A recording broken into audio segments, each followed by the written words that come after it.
네, 팀원 소개를 해드리겠습니다. 정치철학자 김만권 박사 모셨고요. 어서 오세요. 예, 안녕하십니까. 시사인의 김은지 기자 모셨습니다. 어서 오세요. 네, 안녕하세요. 네, 두 분은 이제 슬슬 휴가철이 돌아오는데 혹시 휴가 계획은 세우셨습니까? 야, 요 며칠 그 찜통더위 보니까 빨리 휴가 가야 될 것 같은데. 그러게요. 너무 덥네요. 사실 근데 실내가 가장 시원한 것 같습니다. 맞아. 맞아. 특히 방송사는 이 기계가 있기 때문에 아주 이 냉방에 철저하거든요. 결국 방송사로 휴가로 휴가가 없다는 경고군요. 네. 방송사는 제가 여러 번 말했니까 사람보다 기계 우선이다. 열받으면 안 되거든요. 방송사는 시원합니다. 네. 자, 오늘도 이야기를 시작을 해야 되는데요. 어김없이 김은지 기자가 먼저 한번 좀 발제 좀 해주시겠습니까? 네, 윤석열 대통령이 첫 해외 순방 겸 국제회의 참석해서 다자 외교 무대에 데뷔를 했다는 건 지난주에 모두가 다 알고 있는 사실일 텐데요. 이제 평가의 시간이 다가오지 않았습니까? 해야죠. 굉장히 이제 요란하게 갔다 왔고 뭐 갔다 온 만큼의 의미와 여러 가지 또 짚어볼 지점들이 있어서요. 이미 정치권에서는 평가들이 나오고 있습니다. 그런데 이제 여야가 너무나 다르게 이제 똑같은 걸 보고도 해석을 하고 있어서 원래 그렇다 치고 네, 어떤 지점에서 우리가 좀 무엇을 보고 어떻게 평가해야 될까 이야기를 좀 해보자고 합니다. 그러니까요. 이제 요 이야기를 좀 한번 해보는데 그 정상외교잖아요. 간단히 이야기를 하면 언제부턴가는 이제 그 정상외교라는 게 너무나 이제 다반사가 됐고 일상화돼가지고 이제 뭐 당연하게 생각을 하지만 사실 한번 좀 의미 정리는 하고 좀 넘어가야 됐던 우리 박사님께서 예. 정상외교를 한번 좀 정리를 해주신다면. 예. 정상외교 같은 경우에는요, 1950년대까지에는 이게 일부 중요 국가의 수반들이 국제적으로 정말 중요한 사안들을 논의하던 그런 회의를 정상외교라고 불렀습니다. 그런데 이제 어떻게 보면 1960년대 이후에 60년대, 70년대 들어오면서 국가 간의 교류가 활발해지고 특히 이제 뭐 우리가 세계화가 진행되는 과정 속에서 국가가 서로 의존하는 가운데 이제 국가의 수반들이 만나는 일이 자주 늘어나면서부터 이제 정상외교라는 말이 그냥 국가 수반의 외교라는 말로 쓰이고 있기는 한데요. 원래는 사실은 엄청 중요한 국가의 지도자들이 어떤 중요한 국제적 현안을 해결하기 위해서 모였던 회의를 정상외교라고 불렀습니다. 이제 뭐 포츠담 회담이나 예, 얄타 회담이나 이런 거 생각하면 되는 겁니까? 예, 맞습니다. 예, 그런 역사 것들이 교과서에 나오는 그런 교과서에 나오는 일들을 하던 게 예. 사실은 정상외교였죠. 그렇게 보고. 근데 저는 하나 궁금한 게 과거하고 비교하면 우리 이제 그 대통령의 이제 그 외교 행보가 빈도수라든지 여러 가지 점에서 되게 많이 이제 늘어났잖아요. 근데 이게 이제 지금 김만권 박사께서 말씀한 하나 어떤 그 이제 그 세계적 변화상의 반영이라고 봐야 되는 건지 아니면 우리나라 국제적 어떤 위상의 상승에 따른 결과라고 봐야 돼. 물론 이건 좀 둘 중에 하나로니까 다르긴 뭐하지만 두 가지 다 합쳐 있다고 봐야 되는 건가요? 뭐 두 개가 다 이제 합쳐 있다고 봐야 되겠지만 훨씬 더 중요한 이유는 뭐냐라고 하면 뭐 솔직히 말하면 우리 국제적 위상이 정말 늘어난 거죠. 그리고 실제로 유엔에서 이제 우리나라를 공식적으로 선진국으로 이제 그 격상시켰지 않습니까? 예. 그런데 원래 주변 국가로 인정되는 국가 중에 선진국으로 격상된 사례는 지금 현재 유엔이 만들어진 이후에 우리나라가 사실상 처음이라고 이야기를 하고 있거든요. 그런가요? 예. 그래서 어떻게 보면 상당히 예외적인 경우고요. 그래서 어떻게 보면 우리가 어떤 정상 외교에서도 다른 국가들이 낄 수 없는 회의들이 자주 이제 참가하게 되고 뭐 나토도 그런 점에서는 사실은 마찬가지고 그러니까. 이게 힘없는 국가는 부르지 않겠죠. 그런 회의에다가. 그렇게 본다면 사실은 외교부 장관만 잘하면 된다가 아니라 그 대한민국 대통령의 외교적 역량이라고 하는 것이 이제는 필수 항목이 돼버렸다. 일단 이렇게 이제 정리부터 해야 되겠고. 예, 그거 없으면 진짜 어떻게 보면 지금의 다자간 시스템이지 않습니까? 지금 자체가. 그러니까 지금 다자간 외교 시스템에서는 어떤 그 대통령이 국가와 국가 간의 관계를 역학 관계를 잘 고려하면서 어떻게 관계를 맺는가. 그것은 정말 필수적인 능력이라고 볼 수 있습니다. 그래요. 근데 또 뭐 이렇게 생각할 사람도 있잖아요. 아무리 그래도 기본적으로 이제 정상회의 하더라도 그냥 그 외교부가 나서서 딱 미리 딱 깔아놓고 정상회담은 가서 그냥 저기 얼굴 하고 사진 찍고 그냥 사인하는 게 전부 아니냐 이렇게 생각하는 사람도 많이 있잖아요, 사실은. 이번에 대통령이 그런 식으로 이야기하셨죠. 바로 얼굴 치고 정도 들어오는데. 익히는 시간이다 이렇게 이야기를 한 건데요. 그러니까 정상회담이라고 하는 게 종류가 다양하잖아요. 그 양자로 하는 것들이 있고 그리고 그렇지. 다자로 하는 것들이 그렇지, 있는데 이제 보통 우리가 이제 기억하는 정상회담이라고 한다면 이제 한미 정상회담 그리고 남북 정상회담 이런 것들은 실제로 바텀업이 굉장히 많습니다. 그리고 그렇게 해야지 잘 진행되는 것들이 있고요. 그런데 이제 이렇게 나토 같이 여러 정상들이 모여가지고는 다자로 진행되기도 하고 약식으로 풀 어사이드라고 해서 이게 지나가다가 만나가지고 좀 대화를 하거나 시간을 빼서 만나거나 이런 것들은 사실 이제 바텀업으로 완벽하게 하기가 쉽지 않은 것들이 있거든요. 그렇지, 환경상. 그렇지. 실제로 이번에 대통령이 가서 갑자기 뭐 일정이 취소되거나 현지에서 잡히거나 이런 것들이 지금 다자 외교가 하는 게 훨씬 더 양자 외교보다 어려운 지점들을 보여주는 정상 외교라는 것도 그렇죠. 있죠. 그렇죠. 어찌 본다면 말 그대로 이제 그 1대1 같은 경우는 사전 조율이 충분히 가는 밑에부터 올라오는 바텀업 방식이 이제 그렇죠. 되는데 네. 다자 외교 무대에서는 어떤 상황이 언제 돌출될지 모른다는 점에 분명히 있죠.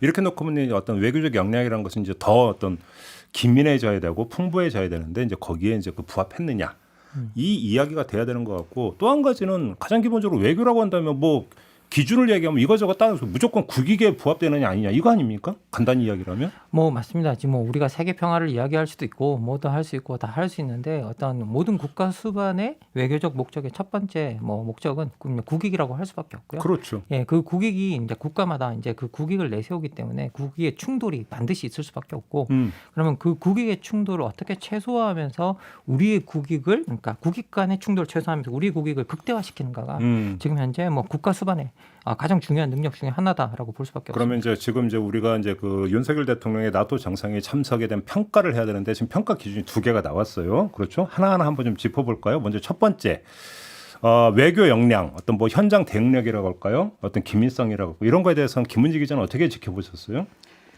네, 그 사실 이제 아까도 제가 말씀드린 것처럼 기본적으로 다자는 조금 더 어려운, 그러니까 뭐 고차 방정식이라는 지점이 있다라는 것들을 우리가 염두에 둬야 될 것 같고요. 그리고 이제 윤석열 대통령이 사실 외교안보 쪽 경험이 없다라는 것들은 대선 기간 내내 지적돼 왔던 지점들이기 때문에 기본적인 약점이 있다는 것은 우리 모두가 알고 있습니다. 이제 그럼에도 불구하고 대한민국의 대표로 국제 무대에 올라가서 말씀처럼 이제 선진국 반열에 들어간 대한민국의 얼굴로 역할을 하는 것이거든요.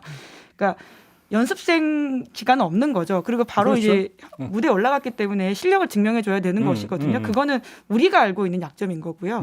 이제 그런 지점에서 봤다면 사실 이제 의전 논란 같은 것들이 어떻게 보면 나토의 무례함, 바이든 대통령의 무례함일 수는 있지만 그것을 바라보는 국민들은 우리가 굉장히 존중받고 있지 못한다는 느낌을 주기 때문에 굉장히 거기서 문제가 있다라는 생각들이 지금 들고요. 이제 나토 사무총장이 이제 회담 펑크라든지 물론 맨 끝에 이제 뭐 확인했습니다만 다시 이렇게 출국 돌아오기 직전에 만났죠. 그리고 사실 이제 눈 감은 사진 같은 경우에도 저는 나토 실무자들의 무례함이라고 생각하거든요. 혹은 무신경함일 텐데요. 그렇지. 아시아인의 눈 감지 않음을 만약에 몰랐다고 한다면 그것 자체가 인종차별적 요소들이 있고 저는 무례하고 무신경한 것이 문제인데요. 잠깐만요. 그럼 예를 들어서 이제 뭐 그 유럽이나 이런 데서 아시아인을 비할 때 뭐 눈이 뭐 이런 단어 거기까지 연상이 됐어요. 그렇게까지도 전 볼 수 있는 이슈라고 생각합니다. 왜냐하면 나토에서 실무를 하는 사람들이라고 한다면 그 정도의 국제적 감각 그리고 실제로 미국에서는 그런 것들이 굉장히 예민하게 받아들여지는 국제적인 매너거든요.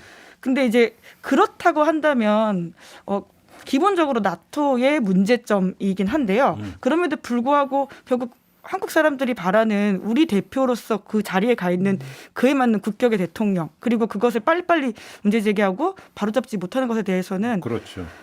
네, 굉장히 속상할 수밖에 없는 상황인 거죠. 좀 이제 어떻게 보면 국제 무대에 처음 나갔기 때문에 어떤 상황에서 모든 상황이 다 이제 처음일 것이고 그러다 보니까 이제 뭐 그 대응하는 방식에서도 좀 어떻게 보면 안타까운 부분이 있었는데요. 뭐 저는 사실은 의전 논란을 떠나서 이 스페인 국왕 초청 만찬에 참석한 윤 대통령이 이게 국가 수반들이 다 모여서 기념사진을 찍는 자리가 있었거든요. 그래서 다른 국가 수반들은 전부 다 옆에서 있는 다른 국가 수반들과 이야기를 하고 있어요.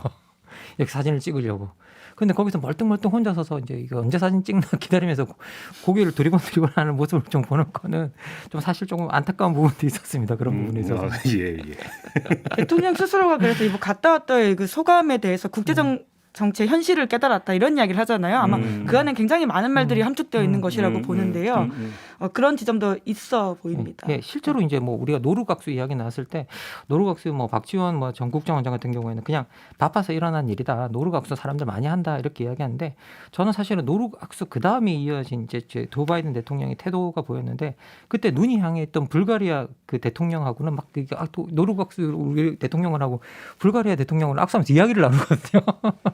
이제 그런 장면 같은 경우가 조금 이렇게 뭔가 이렇게 거기 외교 무대에서 좀 뭔가 자기 자신을 좀 드러내는 일이나 이런 역량 부분에 있어서 상당히 좀 떨어지고 있다라는 것들이 보였던 것 같습니다. 예. 근데 거기에 맞춰가지고는 대통령실에서 함께 갔던 스태프들은 사실은 이런 일들을 많이 해본 사람들일 거 아닙니까? 그렇죠. 그럼 적절한 항의 그리고 이제 국민들이 자존심 상하지 않게 하는 어떤 태도들과 이후에 어떤 조치들이 필요했을 것 같은데 그렇지. 그런 게 없었다는 지점에서 속이 상하는 거죠. 이걸 그렇죠. 보고 있는 국민이나 그 어떤 독자, 시청자 입장에서는요. 그러게요. 그런 점에서 이제 국민 입장에서 볼 때 상당히 좀 이제 아쉽고 내지 화가 나는 장면들이 이제 몇 가지가 또 연출이 됐다라는 부분들. 그리고 윤석열 조금 전에 김은재 기자가 지적한 것처럼 윤석열 대통령의 대응뿐만 아니라 더 나아가서 뭐 외교부라든지 또는 의전팀이라든지 이런 데서 얼마나 면밀하게 대처를 했는가 이것도 분명히 좀 평가가 돼야 되는 거고 점검이 돼야 되는 부분이다. 예. 이거인 것 같고. 거기에 이제 플러스해서 사실 이제 연속해서 나오는 것들인데요. 대통령이 이제 순방 갔다 와서 일종의 순방 성과라고 해서 대통령실에서 대통령 사진을 이제 B컷이라고 해서 보도를 내보냈거든요. 근데 그 B컷 중에 이제 논란이 되고 있는 것이 대통령이 이제 자료를 검토하고 있다라고 하는데 컴퓨터 화면이 비어 있다거나 혹은 네. 그 종이가 비어 있는 것들이 있습니다. 저도 봤어요. 네, 이제 사실 굉장히 민망한 상황이거든요. 뭐 하는 건가라고 하는 건데 사실은 연출할 수 있죠. 그런데 그런 사진들을 아니, 내보낼 거면 대통령실에서 꼼꼼하게 체크를 했었어야 바로 됩니다. 그 뭐 하는 일을 하는 거예요, 도대체가? 예, 그러니까 대통령까지 망신시키는 이 상황에 대해서 굉장히 지금 대통령실에서 붙어서 같이 일하는 스태프들이 최고 우리나라 A급 선수들이 아닌 거 아니냐 이런 생각이 드는 거죠. 예. 뭐 능력주의를 그렇게 앞세웠는데 실제로 일하는 능력들을 보니까 상당히 아마추어적이고 그리고 실제로 대통령이 일하는 모습이라고 그러는데 대통령이 놀고 있는 것 같은 모습을 내보내고 이제 그런 것들 아이고 참. 좀 안타까운 부분이 있습니다. 그러니까 분명히 이제 국민의힘도 집권을 해봤던 당이고 그 집권 세력들이 있기 때문에 해봤을 거거든요. 그런데 그런 사람을 안 쓴다라는 것이 굉장히 보이는 거죠. 왜냐하면 이건 굉장히 쉬운 해본 사람이라면 반드시 체크할 수 있는 어떤 ABC와 같은 일들인데 아니, 바로 그거죠. 그런 예. 점에서 실무자의 뭐 정파가 어디 있어요. 말 그대로 능력 위주로 하면 되는 거지. 그런 거 아니겠어요. 결국에서 이제 뭔가 있어 공백이 발생하고 단절이 발생하면서 이런 어떤 뭐냐면 문제가 발생한다고 봐야 되는 건데 네, 거기다가 네. 하나만 더 이제 추가를 한다면 어찌 본다면 윤석열 대통령의 정상의 행보보다 김건희 여사의 행보가 더 많이 기사화되지 않았나요? 그렇죠. 근데 이제 해명이 나오긴 했습니다. 제가 이것만 좀 말씀드리면요. 그 논란이 됐던 사진에 대해서는 대통령실에서 이렇게 입장을 밝히긴 했는데요. 그 윤석열 대통령이 컴퓨터 모니터 앞에 있는 사진 속 빈 모니터 화면은 현지에서 대통령이 국무회의 안건을 결재한 직후 화면이 사라진 상태인 것이다. 오해가 없길 바란다. 그러니까 일을 했다. 아니 그러니까 오해가 있는 사진을 왜 그러면 예. 여튼 이렇게 입장이 나오긴 했습니다. 예. 자, 그런데 우리 언론들은 또 언론 얘기로 가네. 또 우리 언론들은 윤석열 대통령의 외교 행보보다 김건희 여사의 행보를 더 관심을 둬달라. 왜? 조회수가 나오니까. 실제로 그런 보도들이 있었습니다. 그러니까 솔직하게 그렇게 쓰는. 예. 그런데 조회수는 높은데 달리는 댓글은 부정적이더라. 이런 기사는 제가 아주 인상 깊게 좀 본 적이 있었는데. 근데 이걸 어떻게 봐야 될까요? 사실은 이게 이제 김건희 여사만이 아니라 그 전에 뭐 박근혜 대통령 시절도 마찬가지고 어찌 본다면 지연 말단적이고 주변부적인 것들이 이른바 화제성이라고 하는 미명하에서 엄청나게 보도량이 많은 경우가 있잖아요. 기자로서 어떻게 평가하세요, 김은지 기자는? 굉장히 좋은 현상은 아니죠. 왜냐하면 그러니까 보도 가치가 있냐라는 지점에서라는 건데요. 그러니까 물론 뭐 가십성 기사들도 있을 수 있고 사람들이 재밌어하는 기사가 있을 수 있겠지만 과연 그게 좋은 기사냐? 그리고 언론이 이만큼의 지금 뭐 출입 기자가 80명 가까이 따라갔다라고 하는 거거든요.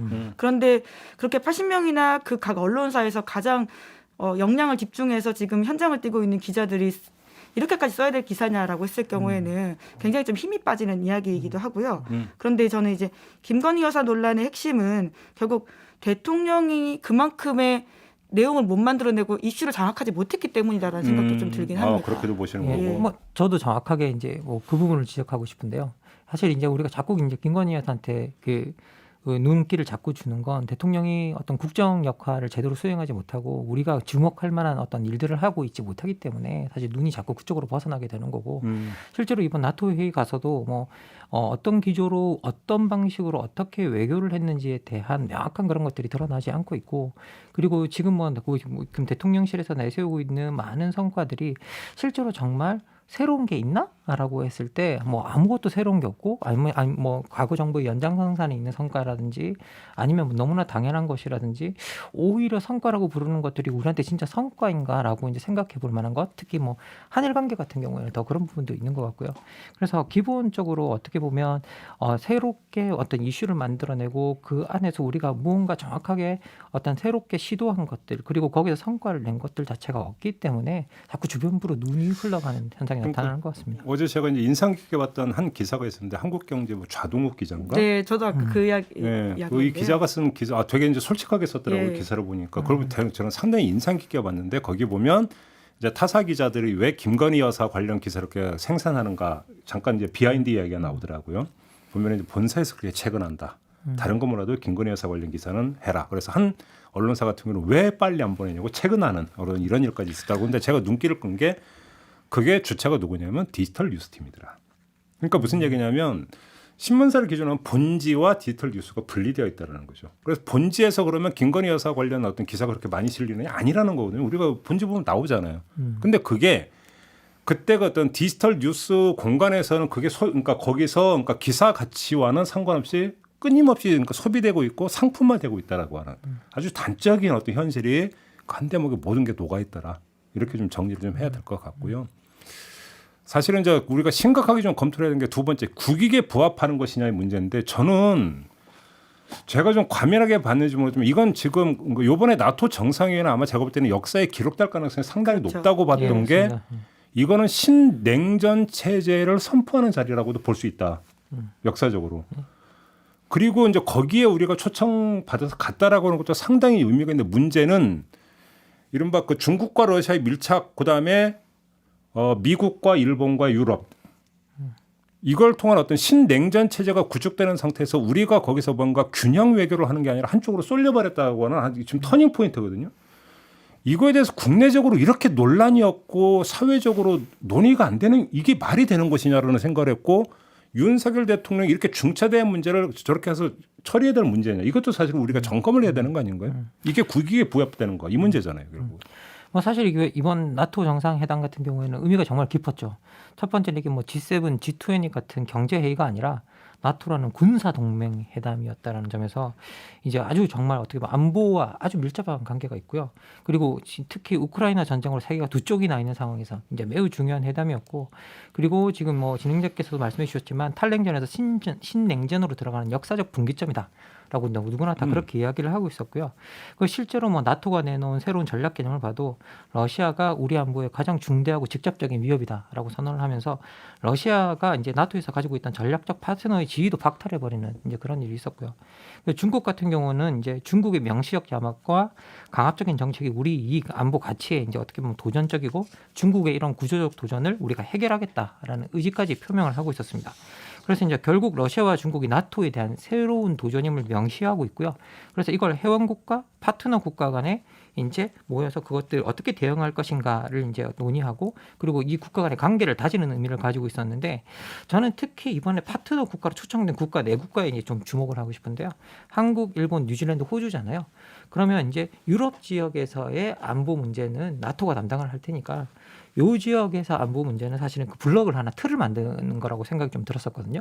뭐 지금 인도 같은 경우도 더 넣고 싶겠지만 인도는 일단 말을 안 듣고 왔다 갔다 하면서 정말 줄타기 외교에 절정을 보여주고 있는 그런 상황이라 어떻게 보면 이 네 개 국가를 중심으로 해서 파트너십 국가로 불렀고 실제 이제 태평양 지역의 안보의 축으로 아시아 태평양 지역 안보의 축으로 이제 작동할 국가를 부른 건데 근데 전 이게 되게 중요한 의미인 게 우리로서는 기존에 계속 군사적으로는 북한 문제와 관련해서 한미일 대북 핵공조 수준이지 이게 군사 안보 동맹처럼 이렇게 여기질 않았었거든요.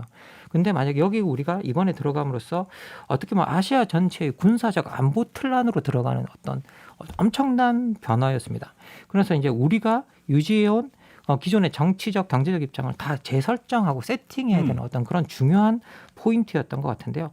그런 포인트를 정말 제대로 세팅해서 가서 그 일을 했는가를 생각해 보면 이제 조금 거기에 대해서는 우리가 의문을 제기할 수 있을 것 같습니다. 그러니까요. 그 역사책에 나올 만한 자리였다. 이 사진들은 아마 훗날 우리 세계가 어떻게 분기점을 맞이했을 때 이때 이런 모습이었다는 걸 보여줄 자리라는 거 저도 굉장히 동의를 합니다. 이제 그렇기 때문에 우리로서는 아주 중요한 고민을 해야 되는 시점인 건데요. 물론 이제 초청장이 왔고 그렇게 말씀하신 것처럼 4개 국가가 초청장을 받았기 때문에 거기서 우리만 빠지긴 쉽지 않은 선택이라고 봅니다. 저는 그래서 갈 수는 있다고 보는데요.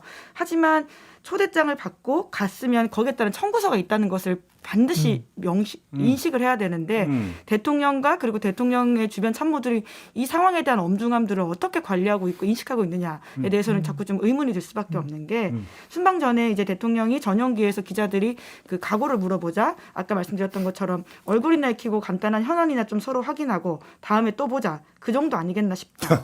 만나봐야지 뭐 이렇게 이야기를 했었고요. 전 김은지 기자님께서 그 발제 그 분을 보고 정말 저 깜짝 놀랐어요. 진짜로 이렇게 인식을 했다고 예. 그런 생각이 들었습니다. 뭐 그리고 이제 사실 더 문제가 되는 발언은 이것들인데요. 이제 나토에서는 이제 러시아뿐만이 아니라 이제 중국과 관련된 이야기도 나왔잖아요. 이 자리에서 명시적으로. 근데 이제 최상목 이제 경제수석 같은 경우에는 중국을 통한 수출 호황 시대가 끝났다. 이렇게 이야기를 했습니다. 그러니까 굉장히 지금 이 자리에 대해서 전 세계가 주목하고 있고 특히 중국과 북한 이런 쪽에서 주목을 하고 있는데 이런 이야기를 불필요하게 해서 왜 갈등의 비용을 올리는 것인지에 대한 생각이 드니까 이 사람들이 아니하거나 아니면 굉장히 위험한 생각을 하고 있다. 아니 저는 걱정이 드는 거죠. 뭐 거창하게 얘기했고 저는 뭐 비교를 해볼 수 있다고 그러는데 우크라이나에서 우리 정부를 향해서 무기를 지원해 달라고 계속 요청을 했는데 무기만은 안 된다라고 하잖아요. 왜냐하면 러시아와의 관계 때문이잖아요. 그러면 지금 전쟁이 진행되고 있는 상태에서 우리 정부가 러시아에 보이는 태도가 이렇다. 왜?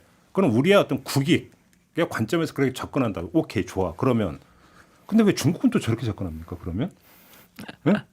아니 그러면 오히려 중국에 대해서도 그러니까 나토 정상회 참석에 이랬을 때 중국에 대해서 그러니까 최소한 그래도 어떤 균형 잡힌 태도를 보이거나 해야 되는 건데 왜 그러면 러시아에 대하듯이 중국을 대하지를 못하느냐라는 얘기도 여기 아주 소박하게나마 지금 성립이 되는 거잖아요. 그러면 이건 뭔가 지금 전략이 있는 거냐라는 얘기를 안 할 수가 없는 거죠. 지금 이제 뭐 이게 우리가 사실 이 질서가 새롭게 확립되면 중러가 고립되는 현상이 나타나고 그러면 그쪽에서 고립된 블록들이 다 같이 대결합하고 그리고 더 강화되는 현상이 나타날 건데요.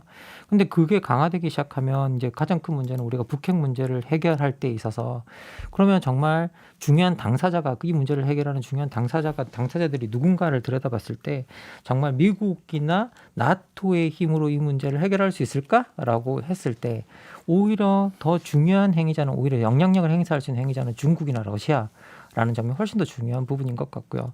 그리고 실제로 어떻게 보면 북핵 같은 것들을 통해서 북한이 뭐 도발을 한다는 건 아니겠지, 뭐 도발을 할 거라는 이야기는 아니고 만약에 도발이 왔을 경우에도 실제로 우리가 이걸 국제 무대에서 해결하려면 어떤 유엔이나 이런 것에 안보리 지지를 받아야 되는데 이 안보리에서 중국과 러시아가 표를 행사하고 있단 말이죠. 그리고 반대하면 아무것도 할 수가 없습니다. 실제로는 요걸 통해서는. 그래서 이런 구조 속에서 우리가 중국과 러시아와 관계의 설정이 되게 중요한 부분이었던 것 같고요.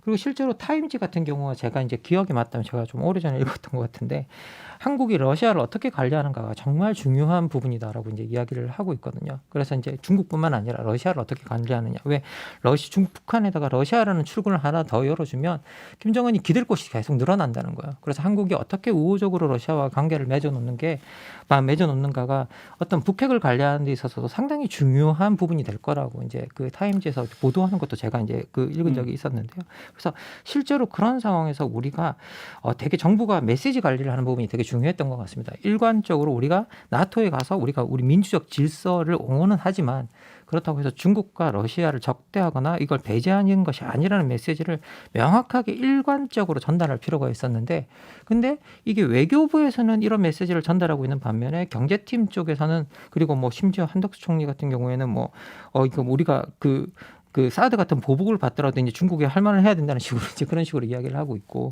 그리고 더 나아가서 경제수석은 중국을 통한 수출 호황 끝났다라는 식으로 이야기를 하고 있고 이렇게 함으로써 어떻게 보면 안에서 내부의 메시지가 관리 안 되고 메시지가 어떻게 어그러지고 어떻게 보면 분산되어 등장하는 어떤 느낌이 좀 들었습니다. 그래서 이 부분이 제대로 관리가 되었나 우리가 한번 살펴볼 필요가 있을 것 같습니다. 그러니까 저기 뭐 어렵게 얘기할 것 없이 우크라이나를 바라보는 북한의 속내가 어떨까는 뻔한 거잖아요. 이런 얘기 많이 나오잖아요. 우크라이나가 핵을 포기한 후과다. 저 전쟁을. 이렇게 이야기하는 사람들이 많이 있어요. 그러면 북한이 그러면 핵을 어떻게 대할지는 불을 보도 뻔한 거고 그러면 컨트롤 될 수 없는데 그나마 북한에 대해서 영향력을 행사할 수 있는 게 중국인데 나토가 저렇게 나오고 결국은 어떤 중국은 좋든 싫든 러시아하고 밀착을 하고 그래서 지금 군사안보 전문가들이 하는 이야기가 북핵 문제에 대한 중국 정부의 태도도 조금씩 미묘하게 변하는 조짐을 보이고 있다.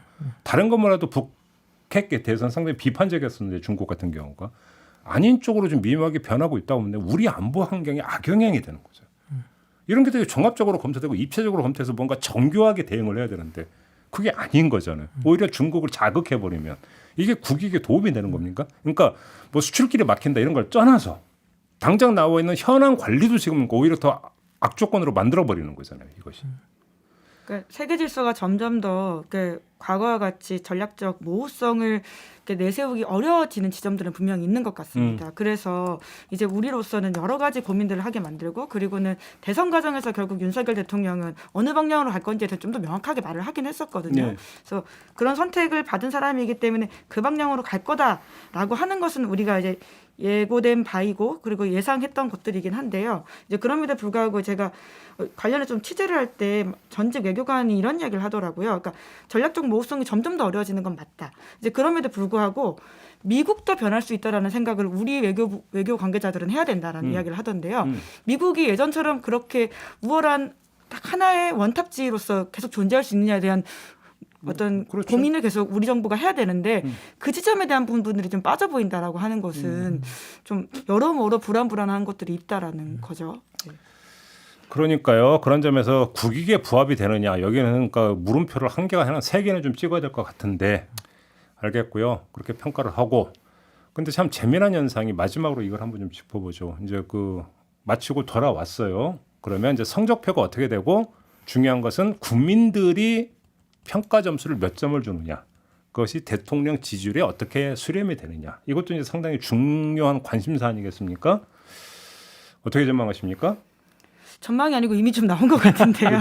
리서치 뷰? 네. 근데 뭐 이제 리서치 뷰도 리서치 뷰인데요. 저는 이제 이 갤럽을 쭉 계속 보는 점 경향성을 따라가면서 보고 있는 중인데 지난주에 이미 이제 긍정 43, 부정 42였거든요. 10월달 한 달 내내 계속 떨어졌는데 이제 보통은 대통령이 순방을 갔다고 오면 다 오릅니다. 이거는 뭐 보수 정부, 진보 정부와 그런 거 없이 그런 모습이었는데요.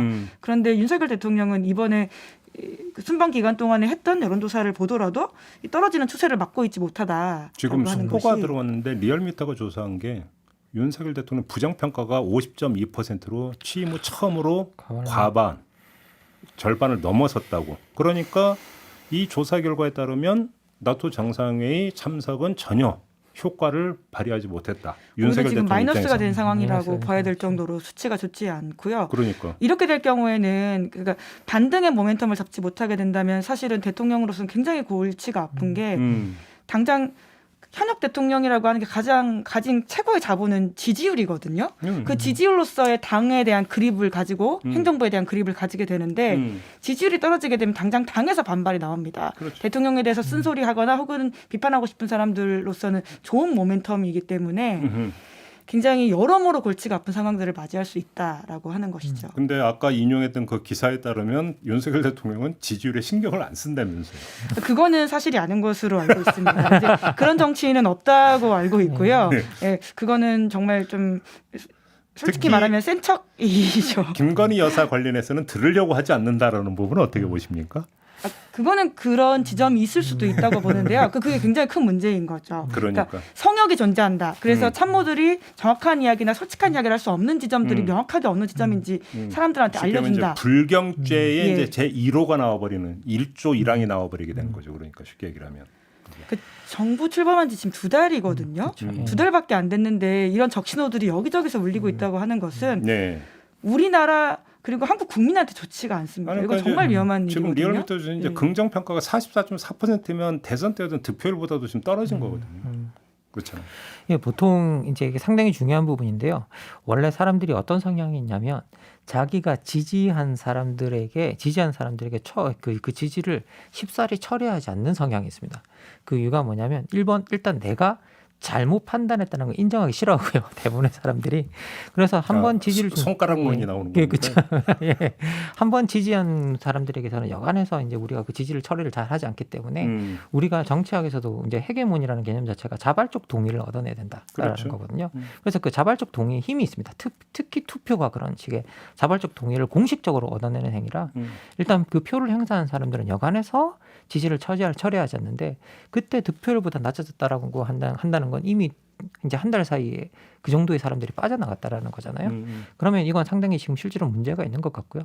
여기 보면 이제 그 리얼미터 조사에서 긍정이 44이지만 사실 갤럽 조사에서는 43이지 않습니까? 예, 그래서 실제 여기서 또 들여다보면 계속 거기서 빠지고 빨리빨리 빠져나가고 있다는 것 자체가 어떻게 보면 지금 현재 국정 동력을 좀 빨리빨리 상실하고 있는 게 아닌가? 그러니까 지금 취임한 지 몇 달 됐다고 지금 후계자 이야기가 나오잖아요. 황당한 보도였습니다, 진짜. 예. 이렇게 가버리면 그게 국정의 혼란으로 이어져 버리면 결국은 국민들 입장에서도 좋을 게 아무것도 없는 네. 거잖아요. 살기가 더 고달파진다는 특히나 지금 이야기잖아요. 경제적으로 굉장히 위기이기 때문에 정말 정부가 정신 바짝 차리고 일을 해야 되는 타이밍이거든요. 그러니까 저는 그런 점에서 정부를 구성하고 있는 분들의 마인드가 정말로 궁금한 게 아까 저희가 전해드렸는데 지금 그 경제 파트에서는 긴축재정 쪽으로 기조를 잡았다고 하잖아요. 이렇게 되어버리면 지금 고물가에다 지금 곳곳에서 지금 아우성인데 그러면 재정 지출을 줄인다는 이야기가 돼버리는 거예요. 이게 지금 맞는 방향이냐라는 거죠. 또 여기서 이 이야기까지 가버리면 그럼 도대체 저는 지금 현실 파악, 상황 파악을 어떻게 하고 있는지 저는 그게 제일 궁금해요. 사실은 마인드라고 그러니까 말씀을 드린 게 도대체 뭘 쳐다보고 있는지, 뭘 바라보고 있는지 그게 궁금한 거예요.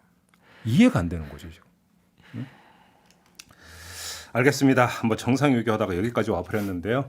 다시 이제 본료 들어가서 마무리 좀 해야 될 것 같은데 아무튼 그러면 이제 두 분의 평가를 들어보면 첫 번째 정상 뭐 바이든 대통령과의 뭐 정상회담은 있었습니다만 다자 이제 외교 무대는 처음이니까 첫 번째 대비 성적은 그렇게 후하게 줄 수 없다. 이게 이제 두 분의 공통된 평가다. 이렇게 보면 되겠습니까? 네.